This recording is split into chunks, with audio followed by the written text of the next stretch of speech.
जयपुर प्रजामंडल के बारे में इम्पोर्टेंट फैक्ट जो भी इससे रिलेटेड है जयपुर प्रजामंडल से, इसकी स्थापना 1931 में हुई थी। जयपुर प्रजामंडल का प्रथम अधिवेशन हुआ था जमनालाल बजाज की अध्यक्षता में 8 से 9 मई 1938 को। किसकी अध्यक्षता में हुआ था प्रथम अधिवेशन? जमनालाल बजाज की अध्यक्षता में हुआ था 8 से 9 मई 1938 को। किसका? जयपुर प्रजामंडल का प्रथम अधिवेशन। नेक्स्ट है, जयपुर राज्य में जन जागृति व राजनीतिक चेतना जगाने का सर्वप्रथम प्रयास किया था अर्जुन लाल सेठी ने। किसने प्रयास किया था? सर्वप्रथम अर्जुन लाल सेठी ने। जयपुर राज्य में जन जागृति व राजनीतिक चेतना जगाने का सर्वप्रथम प्रयास अर्जुन लाल सेठी ने 1905 में जयपुर में जैन शिक्षा प्रचारक समिति की स्थापना की थी। किसकी स्थापना की थी? जैन शिक्षा प्रचारक समिति की। कब की थी? 1905 में। कहाँ की थी? जयपुर में। किसने की थी? अर्जुन लाल सेठी ने। 1907 में वर्धमान विद्यालय की स्थापना भी की थी अर्जुन लाल सेठी ने। कब की थी अर्जुन लाल सेठी ने वर्धमान विद्यालय की स्थापना? 1907 में। नेक्स्ट पॉइंट है, हिंदी को राजभाषा बनाने के लिए प्रयास किया था ठाकुर कल्याण सिंह व श्यामलाल वर्मा ने। किसने किया था? ठाकुर कल्याण सिंह व श्यामलाल वर्मा ने। जमनालाल बजाज ने चरखा संघ के माध्यम से जन जागृति जगाने का प्रयास किया था। किसके माध्यम से? चरखा संघ के। 5 अप्रैल 1931 में जयपुर में मोतीलाल दिवस मनाया गया। कौन सा दिवस मनाया गया? ये इंपॉर्टेंट फैक्ट है कि मोतीलाल दिवस मनाया गया। कौन से प्रजामंडल के तहत? जयपुर प्रजामंडल के तहत 5 अप्रैल 1931 में ये मनाया गया। कब मनाया गया? 5 अप्रैल 1931 में।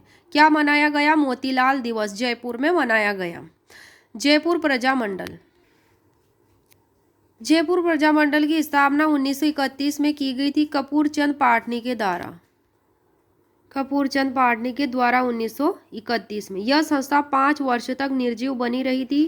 कौन सी संस्था? ये जयपुर प्रजामंडल। फिर जयपुर प्रजामंडल जो है इसका फिर से पुनर्गठन किया गया था 1936-37 में। किसके द्वारा? तो सेठ जमनालाल बजाज के द्वारा, और इनके साथी थे हीरालाल शास्त्री। सेठ जमनालाल बजाज और हीरालाल शास्त्री ने उन्हें कार्यशील किया जयपुर प्रजामंडल को 1936-37 में, जिसके अध्यक्ष चिरंजीलाल मिश्र, महामंत्री हीरालाल शास्त्री और संयुक्त मंत्री कपूर चंद पाटनी थे। इस प्रजामंडल के प्रमुख सदस्य थे जयपुर प्रजामंडल के बाबा हरिश्चंद्र, हंस डी रॉय, लादूराम जोशी, टीकाराम पालीवाल और पूर्णचंद्र जैन। 30 मई 1938 को गैर पंजीकृत संस्था को अवैध घोषित कर दिया गया। ये गैर पंजीकृत संस्था थी जो पंजीकृत नहीं थी जयपुर प्रजामंडल, फिर इसको अवैध घोषित कर दिया गया 30 मई 1938 को। और क्यों किया गया था अवैध? सभा सम्मेलन करने के कारण और सदस्य बनाने के कारण, कि इसमें कोई मेंबर नहीं बनना चाहिए, सभा सम्मेलन नहीं होना चाहिए। जो इसमें सभा सम्मेलन भी हो रहे थे, इसके मेंबर बन रहे थे जयपुर प्रजामंडल के, इसलिए इसे अवैध घोषित कर दिया गया। नेक्स्ट है पॉइंट, 16 दिसंबर 1938 को जयपुर राज्य ने जमनालाल बजाज के जयपुर प्रवेश पर रोक लगा दी थी। किसके प्रवेश पर? जमनालाल बजाज के प्रवेश पर। नेक्स्ट है 1938 में शेखावटी किसान सभा का जयपुर प्रजामंडल में विलय हो गया। अवैध घोषित होने पर जयपुर प्रजामंडल का कार्यालय आगरा स्थानांतरित कर दिया गया। कहाँ पे स्थानांतरित कर दिया गया? ट्रांसफर कर दिया गया आगरा में। जयपुर प्रजामंडल का कार्यालय कहाँ पे ट्रांसफर कर दिया गया? आगरा में। फिर 11 फरवरी 1939 को जयपुर राज्य में जमनालाल बजाज ने प्रवेश किया। फिर ये गिरफ्तार कर लिए गए। इनके ही साथ गिरफ्तार किया गया हीरालाल शास्त्री, चिरंजी लाल, हरिश्चंद्र, कपूरचंद पाटनी और हंस डी राय को गिरफ्तार कर लिया गया। और इसी प्रजामंडल के तहत श्रीमती दुर्गा देवी शर्मा के नेतृत्व में महिलाओं ने भी गिरफ्तारी दी जयपुर प्रजामंडल में। फिर 2 अप्रैल 1940 को जयपुर प्रजामंडल और सरकार के मध्य समझौता हो गया। इसी दिन जयपुर प्रजामंडल को मान्यता मिली 2 अप्रैल 1940 को, जब समझौता हुआ प्रजामंडल और सरकार के मध्य। हीरालाल शास्त्री की प्रेरणा से जयपुर हितकारिणी सभा का गठन किया गया। जिसके अध्यक्ष बालचंद्र शास्त्री थे। 25 मई 1940 को जयपुर प्रजामंडल के दूसरे अधिवेशन में जमनालाल बजाज ने उत्तरदायी शासन की मांग को पुनः दोहराया। दूसरे अधिवेशन में, जयपुर प्रजामंडल के दूसरे अधिवेशन में किसने दोहराया? जमनालाल बजाज ने उत्तरदायी शासन की मांग को। नवंबर 1941 में सीकर में जयपुर प्रजामंडल का तीसरा अधिवेशन हुआ। प्रजामंडल की कार्यकारिणी से मतभेद होने पर चिरंजी लाल ने प्रजामंडल प्रगतिशील दल का गठन किया। फरवरी 1942 में जमनालाल बजाज का निधन हो गया। 1942 में भारत छोड़ो आंदोलन के समय प्रजामंडल ने महाराजा से उत्तरदायी शासन स्थापित करने की मांग की थी।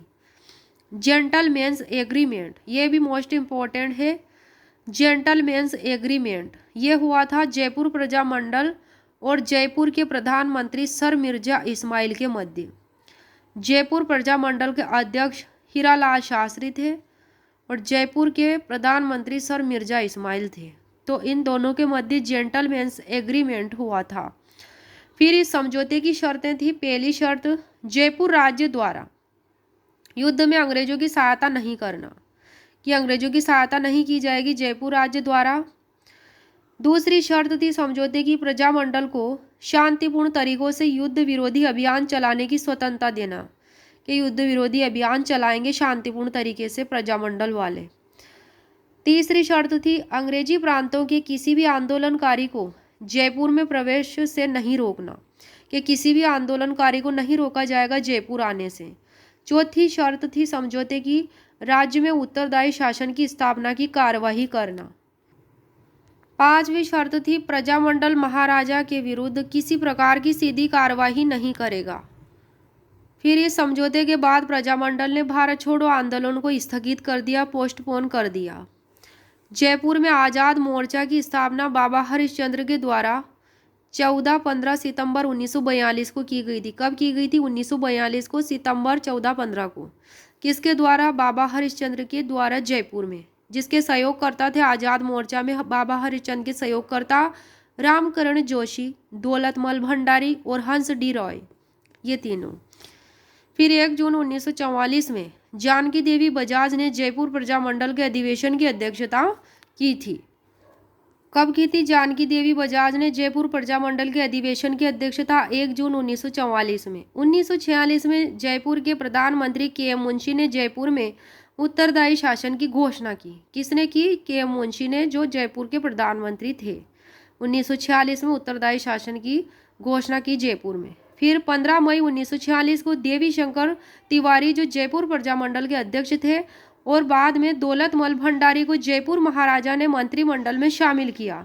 फिर 24 जुलाई 1947 के दिन नरेंद्र मंडल की सभा का आयोजन हुआ। फिर जयपुर नरेश घोषणा की वे भारतीय संघ में सम्मिलित होंगे। फिर 27 मार्च 1948 को जयपुर में लोकप्रिय मंत्रिमंडल का गठन किया गया।